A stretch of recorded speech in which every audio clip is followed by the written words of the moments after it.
Hello everyone, my name is Encarnazo, and today I just achieved the national championship in one of the toughest countries you will ever be able to play Yu-Gi-Oh! In the whole world.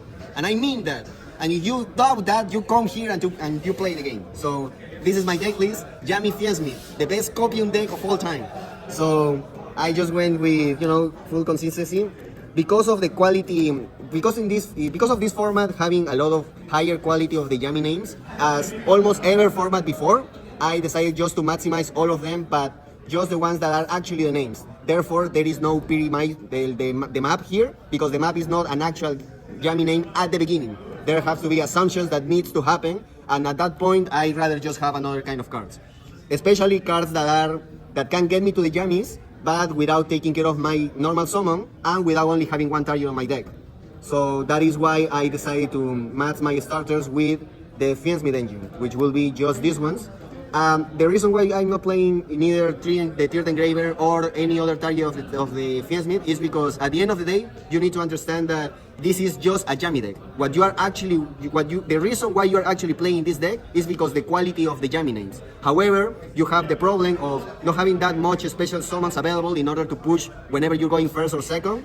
And the only engine that can actually fix that problem while respecting cards like Hydraulic Harmonia or not getting hit that much by the Hydraulic Harmonia are the Fiensmith cards. This is the reason why in this format I decided to play Yami Fiensmith instead of Yami Asemina, or the reason why I didn't try to play the Yami Asemina Fiensmith that the Ruben or Kamal were playing.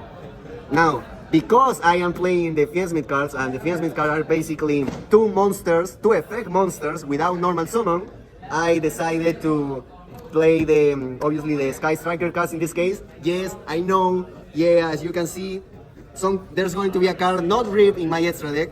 Thanks to Ruben and Kamal, because they just kind of spit on my face. Very respectfully, I love both of you. Thank you guys, by the way. So at the end of the day, when you play just the Yami Fiensmith variant or any variant of the Yami with the Fiensmith, the Sky Striker cards are just going to have a lot of value. To the point that whenever I was testing, I decided to play the Engage instead of the second target of Engraver, because at the end of the day, what you are playing is the Yami deck. The Fiensmith cards are just there in order to make the combo of the Yamis better and to have extenders that can get you to the Yamis without sacrificing your normal summon. So you can see that it should be here 17 starters, which in a 40 card deck is kind of a good number.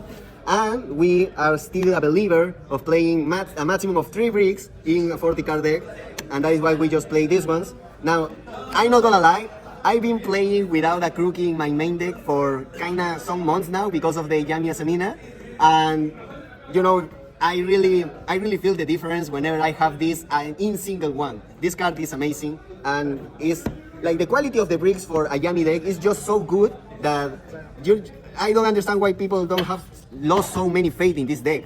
The quality of the cards are just, still there.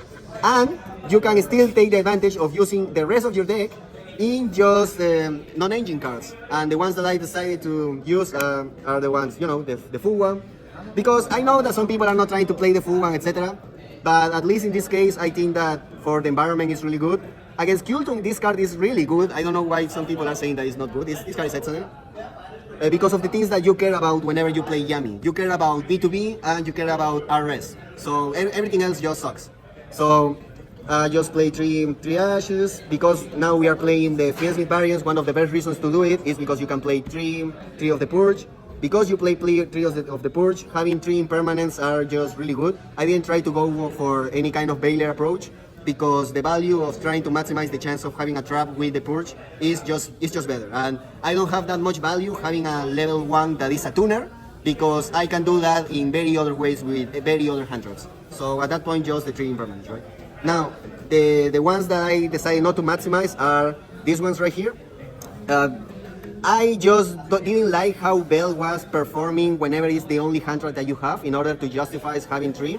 And because I was expecting very diverse decks that the Ogre can actually be good, but at the same time, there's going to be decks that the Ogre was going to be ass. I just wanted to try to fix the problem with, instead of playing 3 Bells, just putting one of the Ogres here and the other ones just in the side deck whenever I know already what my opponent is using. Because at the end of the day, the idea is drawing like 2 or 3 of these cards. So having, like, for example, just Ogre can be weird, but at the same time, having this allows you to have this combination or any of the other combination. So I don't think I will regret this. Obviously, draw is not here because, as I say in my prior videos, I don't like the idea of having hand traps that whenever I draw them, I can use them against Q2 in order to avoid or go against the RS. So if I draw Ogre and I push the RS effect to negate, I can just destroy it. Now they can make Longest War. Okay, if they get to the point when they make RS and Longest War, I allow them to play too much in order to just whatever draw non-engine that I'm going to draw in single one be enough to beat them. When you are playing Yami, remember that you subjugate yourself and your deck building to the specific deck that you are playing. So in this case, I think this was a very excellent approach. And because of that, and because I wanted to respect that kind of situations, because at the end of the day, you need to respect Yultun in order for that deck to be ass. So I decided to play 2 droplets, and the talents, cards that again can deal with the RS and the Salem. And I decided to play these 2. The Call by the Grave is board breaking a lot of scenarios when you are playing this game, specifically for this tournament, because there was going to be a lot of Mitsus. So I just wanted to have cards that can actually deal also with Murakumo, even if I draw them as a 6 card, which the Call by the Grave can do. And the Crossout, I think you need to be aware of how this deck sucks in a lot of situations. And whenever I was testing the deck, I didn't care that much about my opponent was doing. I actually care about whenever I go first and I get full one. So you need to respect that, and at the same time, because how a lot of hand traps can be used as board breakers against you, like Ghost Ogre that could have been popular in permanence if they save it for the Caesar or some shit like that. And even especially the Ghost Bell. Even if you don't use the crossout in your turn, you still have protection for the development of your combo against 3 of very popular hand traps that I thought were going to be, at least these 2. And this one, it also helps to justify the ratio of playing just 1 Ogre, because it's not for diversity about predicting the meta, but also to have it as a crossout target ever since single one. So as you can see, clean 40, because that's what we believe right here. We believe in consistency and try to play the game. So the extra deck, the usual, these guys right here, Snatchy, the other Snatchy. And you never let anybody tell you this card is not a Yami card. This is SP Little Yami. You never forget that. That is why it's here. You never forget. You need to understand that this is a Yami card. It's very important. So after that, the Fiensmith shit, I just decided to wait with distance. Reprodocus, an excellent card. I face a branded, and because I draw the Fiensmith and the Yamis, I use this to make my Caesar untargetable. That was amazing. I'm gonna make a video about it to discuss it, but Reprodocus should have been banned. This card is insanely insane and almost unfair, I will say. But you don't need the Necroquip or other kind of shit, especially if you don't invest that much in Fiensmith cards in your main deck. So this was more than enough. And the rest is, cards that help us play the game. My favorite Link 1, the best Salamangreat card that has ever existed. I said it in a video a long time ago. Salamangreat Almirage. This card will still be played whenever you have grandchildren.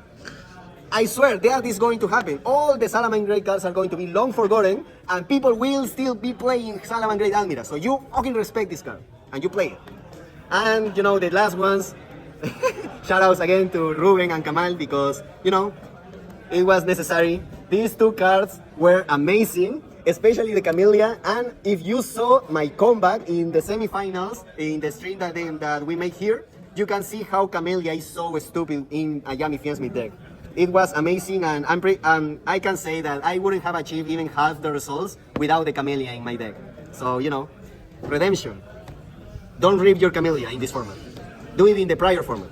So then the side deck, I discussed this in other videos before. You have 3 spaces in your main deck whenever you want to go first, and therefore you only need to have 3 cards to go first in your side deck.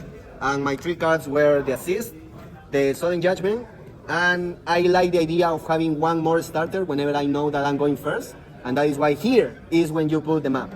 Because when you know that you are going first, the availability of having 18 starters and one of them being an extra copy of the Capsiyami is when it's actually valuable, and when I think I would usually put it. So these are the 3 cards to go first. Then, because I try to respect the different matches, here in the hand traps that I decided to play in my side were the 2 rolls, because it's a 2. The tier Ghost Bell, because obviously Ghost Bell is very good in a lot of matchups. The second goes over because there's a lot of matches when you actually want this card, like Doomsday, etc. Then I decided to play 2 Dini Crows because I expected a lot of Mitsus, and Jamie Fiesmith is kind of popular here also because of the YouTubers that are here, like me and Chaiko Dino. So, shout out to Chaiko Dino right there. Okay, that's enough.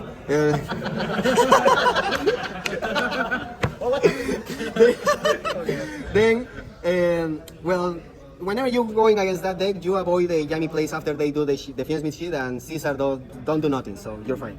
And then because I wanted to respect a lot the Doomsday matchup, because actually Doomsday is the actual match that you need to worry about. Q2 my ass, but these cards were only, literally, these 2 cards were only whenever I face a Doomsday matchup. I didn't care about anything else. I really wanted to have sided against that deck.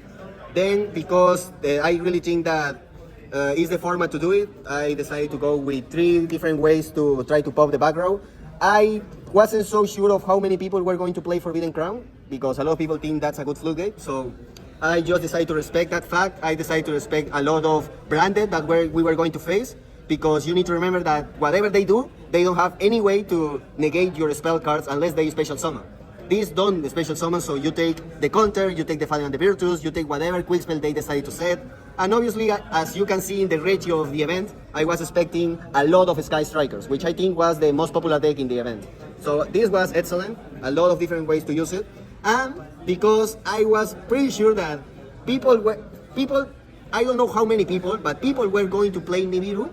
Obviously, they were going to play in the main deck, and that is why I decided to be my 15th card, Link Spider. Because you need to respect that fact, and a lot of the ways that you play the deck are going to get punished if you don't have Link Spider in your deck. So whenever I go second, or whenever I go first post side deck, I like to change the Almirage for the Link Spider. And there's another reason too, because I really believe that mind games are everything in this game. It's one of the most important aspects ever. A lot of people were going to play Super Poly this format, and a lot of people were going to play Super Poly in the side deck this format. So if my opponent is seeing that I'm changing one of my cards from the extra deck with one of the side deck, what they are going to think, their only possible thing that they can think, is that I'm putting a Super Poly target. And that can change the way that they are going to play, and at the same time, they are not playing about this card. That even if you don't get hit by Nibiru, you still have the different ways to put tokens on the field that can allow you the versatility of having a tuner level 1 with this Link 1. So I don't regret this decision. I think it was very worth it. And I'm pretty sure that at least one person really thought that I was going to disuse their ass, and that may change the fact of how they play the game. And I think that was really important. So this was the deck. Clean Jamie Fiensmith 40. The deck obviously is not dead. You should really give it a shot, and you should subscribe and share the channel with your people, so this can keep growing and we can keep doing this. So at the end, I just want to give you some shout outs. First, I want to give a shout out to Joaquin Koch, because I really believe that people need to understand their position and their role in a project that you are making with different people. And because Joaquin Koch understands this and understands what it needs to be done by different people, is why we are achieving these things like this. So I want to give a huge shout out to him. I really wouldn't have been able to achieve any of this without him. Also, I wanted to give different shout outs to my man, Chaiko Dino, and a lot of people that have been with me, like Sturmo, and different people, and all the people that I've actually been interacting with that help me to get better at this game when I play them, that I respect a lot, like Mateo here, like Guamachumo there, that I respect a lot. This Peru meta environment helped me to be better, because there are a lot of good players that force me to be concentrated and try to do my best. I really appreciate the environment here. I appreciate Gustavo, all my friends here, like Gabriel, etc. It's always a team effort at the end of the day, with every part understanding what they need to do. And at the end of the day, I just want to give, a huge shout out to them. And, I'll see you in the other video. Bye-bye. Hey, I forgot. I want to give, again, I did it, but again, just to be sure, shout out to Ruben Penaranda and Kamal Cruz to not cut the part of the video that they made when they told me that they love me, but this card was correct. Yeah, I agree with you, and I couldn't have done it without that. So I appreciate it, guys. Bye-bye. Shoutouts to Roy and to Valladares and Ayrton and Gonzalo. Yeah.